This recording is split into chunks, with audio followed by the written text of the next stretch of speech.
நாளைய இயக்குனர் ஷோ தான். அதில் முக்கியமான 2 பேர் பிரபு சோலமன் சாரும் இவங்களும் தான். நாங்கள் வந்து ஸ்டேஜுக்கு உள்ளே வரும்போதே வந்து ஒன்றும் இல்லை, பயப்படாதீங்க, போய் பேசுங்க, ஒன்றும் பிரச்சனை இல்லை அந்த மாதிரி சொல்லுவாங்க. ஏன்னா நாங்களாம் ஸ்டேஜும் பார்த்ததில்ல, கேமராவும் பார்த்ததில்ல.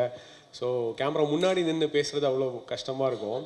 ஸோ அது இப்போ திரும்பவும் ஏதோ இவங்களும் சைடில் இருக்காங்க, நீங்கள் முன்னாடி உட்காந்துங்க. ஸோ இது மாதிரி நாளைக்கு ஸ்டேஜ் மாதிரி இருக்குது, ஜட்ஜ் எதுவும் பண்ணிடாதீங்க. ஸோ நான் என்ன மாதிரி நான் நித்திலன், எங்கள் சீசனில் வந்த ஸ்ரீ கணேஷ், ரமோ, பாக்யராஜ் கண்ணன், அஸ்வத் மாரிமுத்து, இந்த மாதிரி ஒரு செட் ஆஃப் பீப்புளையே மென்டர் பண்ணி இப்போ நாங்கள் படம் பண்ணிட்டுருக்குது ரீசன் வந்து பிரபு சோலமன் சார் தான். அண்ட் முக்கியமாக வந்து நான் சொல்லணும், ஏன்னா வந்து நாளைக்கு முதல்ல நான் ஒரு ஷார்ட் ஃபிலிம் பண்ணேன்.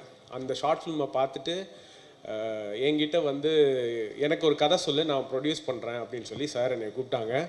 நான் வந்து என் வேலையை குவிட் பண்ணிட்டு இறங்கி வந்துட்டு சார்கிட்ட கதை எனக்கு இல்லை சார், இப்போ படம் பண்ண முடியுமான்னு எனக்கு தெரில, நான் அசிஸ்டண்ட்டாக ஒர்க் பண்ணுறேன் சார்னு சொல்லி சார்கிட்ட ஜாயின் பண்ணுறேன். ஆனால் அன்ஃபார்ச்சுனேட்லி என்னால் ஒரு படமாக முழுசாக சார்கிட்ட ஒர்க் பண்ண முடியல. ஆனால் 2 இயர்ஸ் நான் வந்து சாரோட ட்ராவல் பண்ணேன்.